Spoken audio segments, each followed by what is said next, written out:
This is all new technology for me. Good morning, everyone.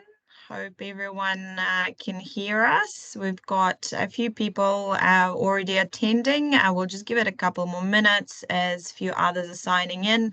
Those of you who have signed in, could you just maybe put in the chat that you can hear us all right?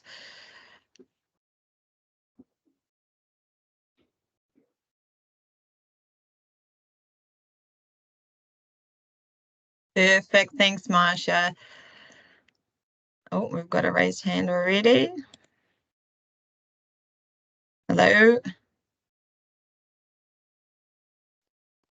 Cool. All right, well, as people signing in, we'll just do a quick introduction. Welcome, everyone. Hope everyone's excited for the long weekend and hope the weather is not going to be too bad where you're based. Today, of course, we are here to learn all about the RANZ how-to roofing guides, and we are joined by Alex Taylor. Now, Taylor is not new to the industry. Alex has been with Steel and Tube in various roles, so sales and management and technical roles, providing a really wide experience across the metal roofing industry. Now, Triptech, and please correct me, Alex, has been founded to focus on the communicating technical information to the industry, to the building industry, and working closely with RANZ and New Zealand MRM on various initiatives, such as the how-to guide and obviously the code of practice. So I will hand you over to Alex, who will give us some knowledge on how to use these guides. Welcome, Alex. Thank you very much for that, Jen. And no, there was nothing I needed to correct you on in there, so that's all great. So just verifying my screen is sharing with the presentation happily at the moment, and everyone can see that. Can I get a thumbs up from the wider audience? Yep, perfect. Yes. Thank you, Rebecca and Marina. Okay, so I'll fire away. So as Jen has said, we're talking today about the RANZ roofing guide. So I'm going to take you through that, and what we're going to cover is how we got here, the history of the RANZ roofing guide, what's in it and how it works, and then the availability of it and how you or people that you may be talking to in the industry who are interested will get access to that guide. So as the first bit of history, some of you may be familiar and some of you may not with the RANZ on-site guides that have been published in hard copy. Now, those were first produced, the first of them was in 2013, and they were developed by RANZ in conjunction with the NZWiR.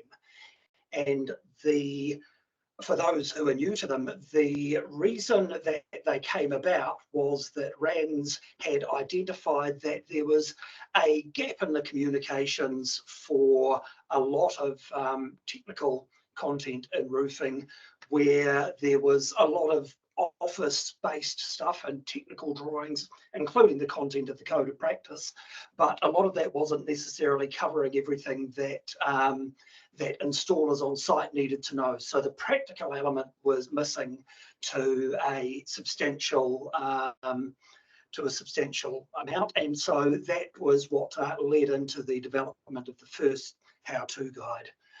Now, those guides, as a little bit of background, our company had done a research project for RANZ looking at the applicability of 3D assemblies within the New Zealand building industry, and some of the factors that clearly came out of that research were that having content divided into distinct steps was a really important thing to enhance people's understanding, because it meant that they could progress at their own pace and understand it, compared to, say, a video where it kind of trucks on regardless of whether you've quite seen all you need to see. The requirement for nice clear annotations was also highlighted, as well as the need to zoom and focus in on the most relevant pieces of a procedure as you're doing it. So again, for those who aren't familiar with it, the basic format that we developed with RANZ and the MRM for the hard copy how-to guides was to have the very clear stages. So in the first sample here, you can see it tells us there are going to be 4 stages we go through. And then the first one has just got nice, simple annotations so that it's easy to digest a piece at a time. When we move on to the next step, we've got the next couple of stages as the additional elements are introduced, and then on to the final stage, and it has a nice little indicator up here to tell us that we're finished as well. So those were a lot of those were key factors that made the how-to guides very successful, along with the fact that now, sorry, Jen, is my camera working as well? People can see me as well as the... Yeah. Yes, I can see you. So, yeah. So for those who aren't familiar, the how-to guide book, a lot of thought again went into the actual publication of the format. So the things that were very important about that are it's a very high quality coated paper, so it doesn't matter if you get it wet, that it can open wide and flat, so it doesn't keep folding itself closed. So they're all things that were designed to keep it really practical for actually going out onto the building site and using. And they've since become part of the curriculum for people doing their training for the National Certificate in Roofing. And we've since expanded from just the initial roofing flashings into various forms of penetrations in the second book, and then more laterally into metal wall cladding. So it's now a very broad range of applications that are covered by the 3 books. And in the time that we have had progressed from printing the hard copy books to now having better technology available for people, we saw that the content we'd produced had an opportunity to now be even more convenient for people, because just about everybody on a building site or anywhere has got a smartphone in their pocket, and usually a pretty good data connection. And that technology has now been able to cope with putting all of this stuff with all of the benefits that we had in the hard copy book, along with some additional functionality that just wasn't possible in 2013. So the objectives that we followed through with as we moved on to the digital version of this content are definitely continuing to make sure that the technical content's easy to understand and easy to access, to make sure that people get a lot of the information without actually having to fight their way through changing a lot of things on their screen, so that we don't have people having to learn a lot about how to use the app. They can just jump straight in and use it, and that it should be as intuitive as possible. And our target there was to try and make sure that the process should be as obvious and easy on your phone as it was to turn a page within the book. And again, just to check ourselves and say, hey, just because we've got great technology, it doesn't mean we've got to bury people in it. We've just got to find the right balance for enough stuff. So those were what we set out to do, and we think we've succeeded as we've gone through that. So in terms of what's in the guide, the app that you have available has got the contents of all 3 of these books. So instead of having a big thick pile of books like these that you can potentially accidentally leave behind on a building site, everything's now available on your phone, on your tablet, or on your laptop, as the case may be. And I've had feedback from users that their staff would leave a book behind on site, but that young people would never leave their phone behind anywhere. So that's all an upside there. So all of the content of those 3 guides is in there. And so what we've made sure of is that in the most basic usage, all you need to do is hit the light green button on the right hand side, and that just advances you to the next page in every process that you go through. So you just tap next and it moves you on to the next part. So that's where we wanted to make sure that the basic interactions were just very simple, and you still get all of the annotations in exactly the same manner as the book. But what we also now have available, because we've got the technology and the power of today's smartphones, is that we can do a lot more work where we can drag to rotate, move in and out, and really get in and deeply explore a model. So I'll just try and see if I can bring the next one up. Hang on.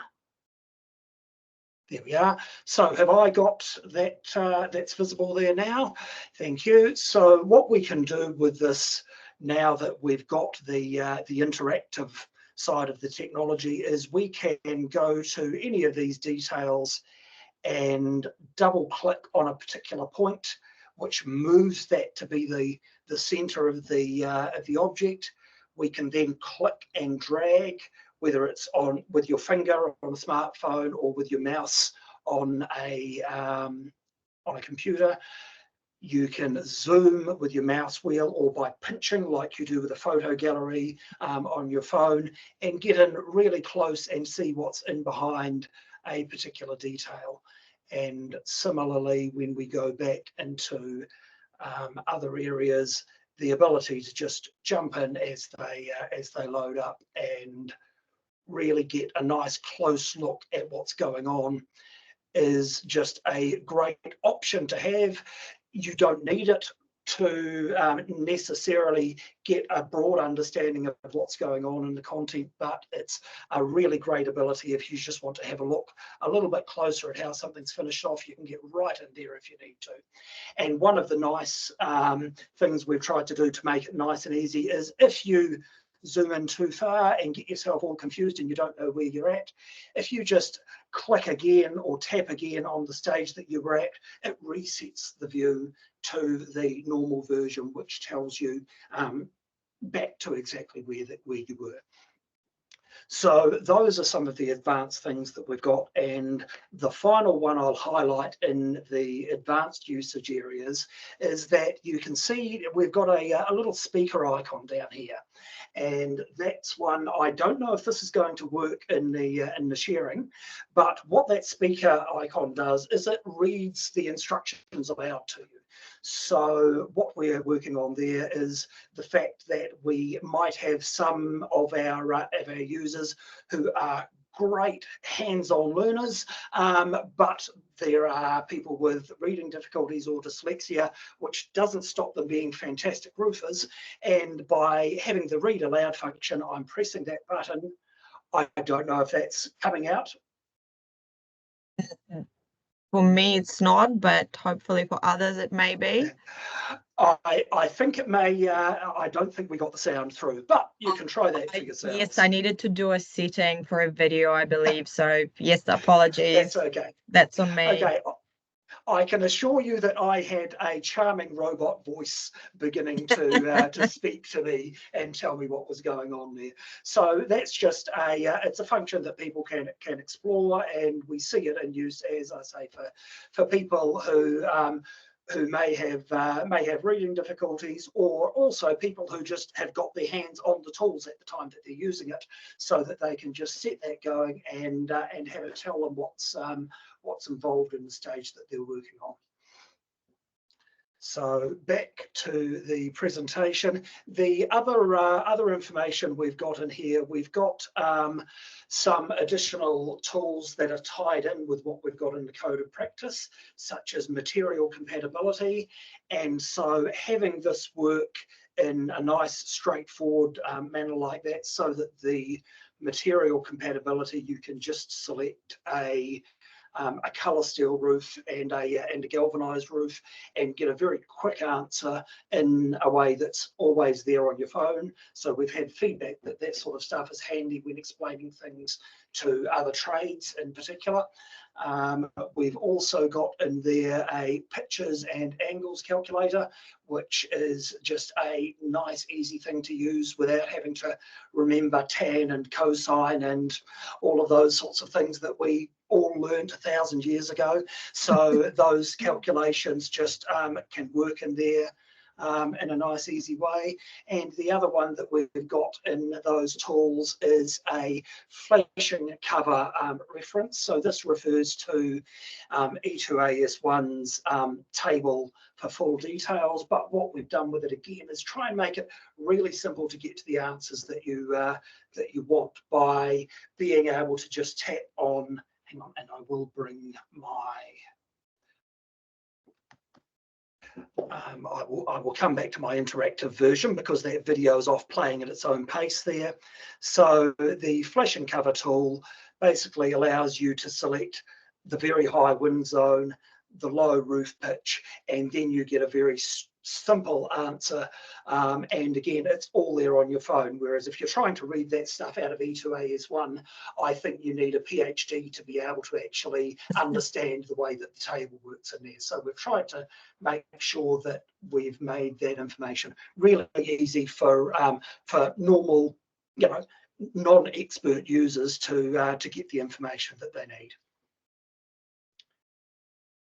So now a bit more about how it works. The first thing to know is that it's primarily a web application, so you don't need to install it, and it means that any device that's got a remotely modern internet connection can get in there and get straight into it. So it's not compulsory to install anything to make it happen. So as you can see in the window I'm sharing on the right here, it's just up there in amongst my bookmarks, and it's got an address that we go to, and it works straight in there on its own. The advantage that we do have when we install it, though, is that if we choose to install the app, we get you get a bit more space on your screen because it takes up the whole of the screen. You don't have your bookmarks and things taking up space on the screen when you do that. And additionally, it saves the information on your device. So particularly for people who are using it on their phones, we can add that to your home screen. And it means that if you're out on a building site where you don't have any cellular coverage, all of the information's there on your phone, so it'll work even if you don't have a connection to the network.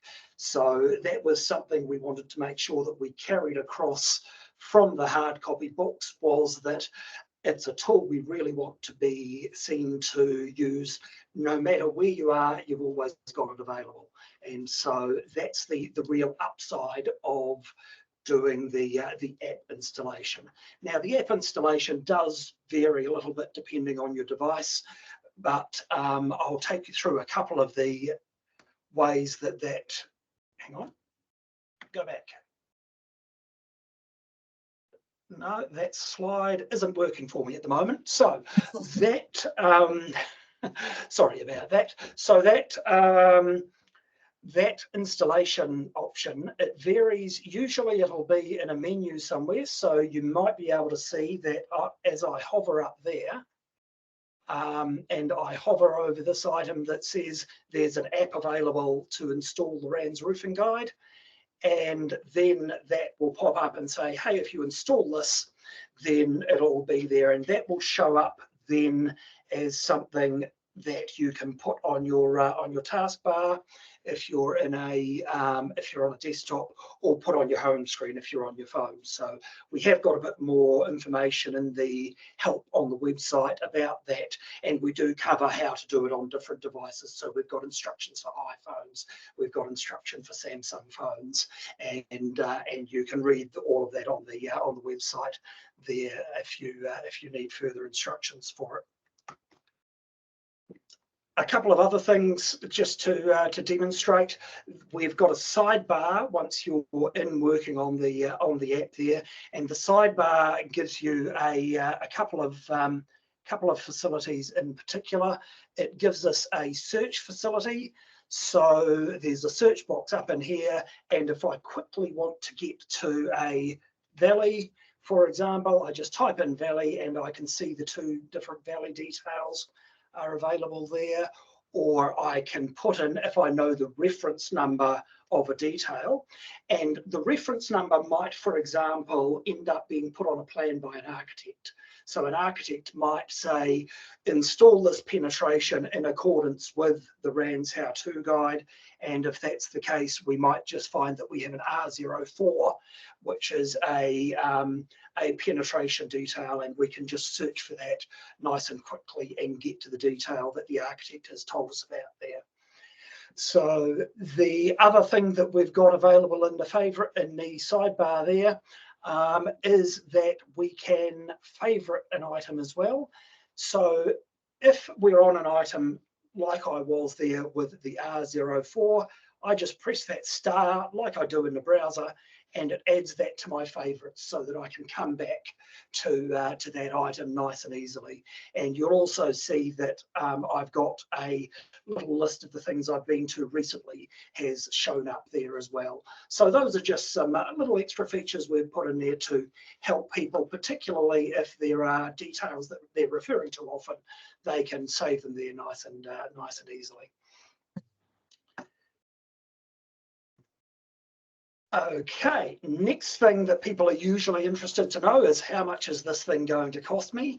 So for those of you who are RANZ members, it's an annual subscription, and the blocks that are available for RANZ members are as we've got on the screen there. So you can get a pack of 4 users for $60 per annum, excluding GST, and then you'll see that the pricing, once you get up to 10 users, it's only $10 a piece. So for the amount of content you've got available for those users, that sort of money now, that's like shouting morning tea for your staff is going to cost you $10 a person.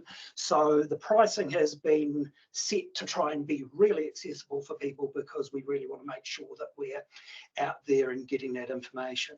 Now, for those of you who aren't RANZ members, the pricing is and this pricing is targeted also at architects and those who aren't directly in the building and the roofing trade. So that pricing is $100 per practice, then with an additional charge for extra users. So there's a real benefit being given to RANZ members, because your membership fees over the years have contributed to the production of this. And so the RANZ has been really focused on trying to make sure that they give that benefit and the advantageous pricing back to the members. And the other thing is that by default, when we say that you've got a 10 user license, we've put a default of 2 devices per user there, so that we typically might have somebody have a computer and a phone, but you're able to, the management, once you've made your subscription, you are able to allocate, for example, if you had a supervisor who needed 3 devices because he had a tablet as well as his phone and laptop, you can give him 3 devices and give one of your fixers just a single device and balance that around in there. So again, RANZ has tried to be very not to be too rigorous with how they enforce that stuff, because the most important thing is getting it out there and getting it well used by people that need it. So once you've gotten the access,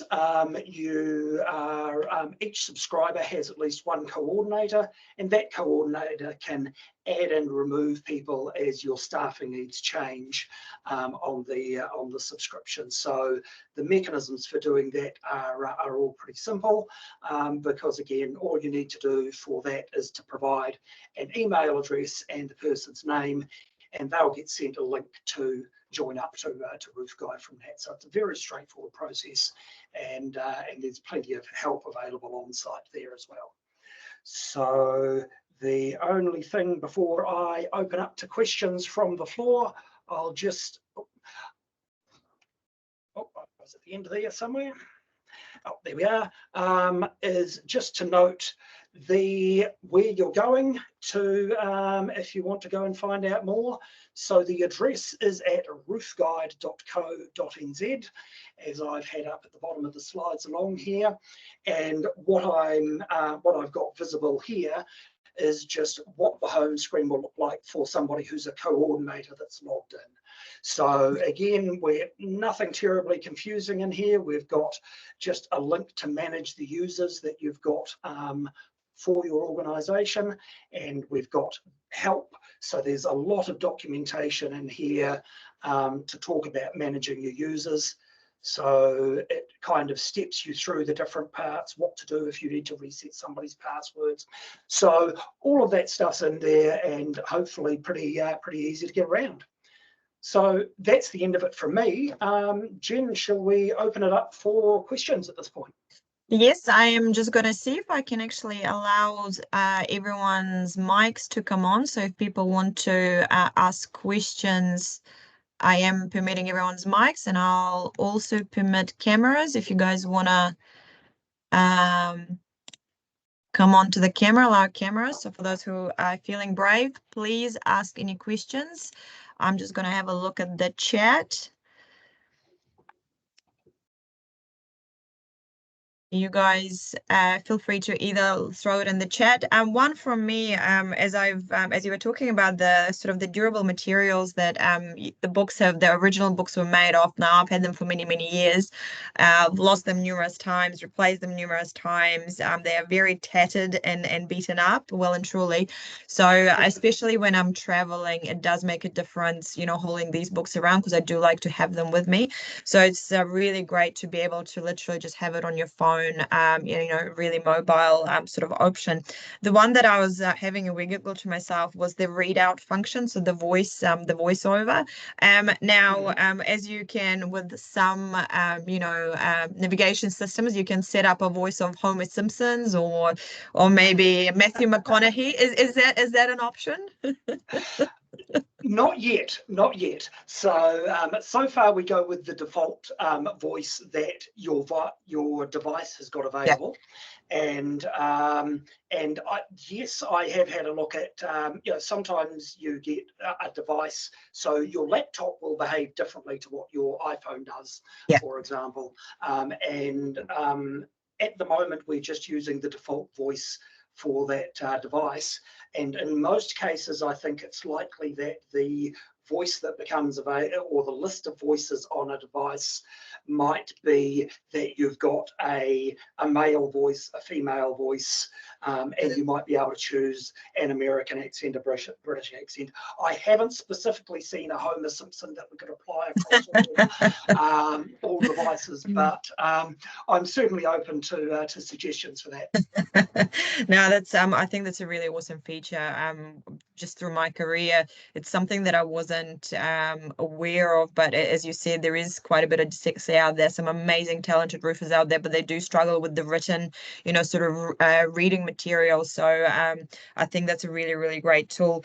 I think we really have sort of covered all your bases. One other question I did have, obviously, industry does develop, things change, so any updates, I presume, will be fairly instantaneous. They will just be sort of uploaded onto app. So there isn't anything that we need to, as a user, to worry about in terms of updates. That will be all taken care of by you guys. That's right. So the RANZ and MRM have got joint installation committees that really have been behind incubating and delivering this project over its lifetime. And so when those committees have got changes that they're going to push through, you're absolutely right. The users will just have it appear in the new format, or with whatever amendments have been made for it. So there's nothing that a user needs to do to kind of keep that up and around. Okay, and we've got from, oh, hang on, the SED wind zone, and when will it be released? Okay, it is released now, Darren. So if you, I'm not sure who Darren is with, but if you head along to the roofguide.co.nz homepage, if I were to log out of that at the moment, so if I log myself out, then if you come to this as a fresh user, you've got two big buttons there.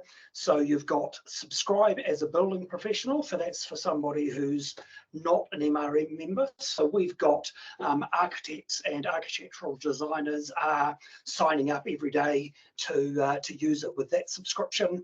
Or if you are a RANZ or MRM member, then you use the second subscription option there, and you get the discounted pricing. So that's available right now. And the SED wind zone to be included at some point on the flashing cover, that is one that we should take back to the committees. Have we still got a Gary McNamara sitting around in there? Maybe. He was on there earlier. To follow I did it see up. him there. Yes. So I will include that too. And just for Rebecca, who had asked that question, that the tool was done to stay in line with E2AS1. So if there's been an update to E2AS1 that I've not incorporated at this stage, then that's going to be pretty straightforward to implement. Thank you.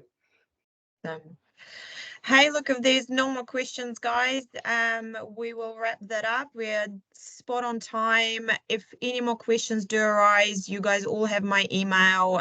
Certainly feel free to reach out to New Zealand Women Roofing, and I'll pass that on to Alex. The video, the webinar is recorded. We will post it on the New Zealand Women in Roofing website as well, so you'll be able to access it then as well. Alex, a huge thank you for coming to talk to us. Yeah, I think it's a fantastic tool, and I'm looking at the comments, everyone's pretty thrilled with it. So yeah, well, I think you'll have quite a few users coming on board. So thank you very much. Fantastic. Well, thanks very much for the opportunity, Jen. Thanks, everyone. Thanks, Alex. All right, have a good weekend, everyone. Stay safe and hydrated. See ya.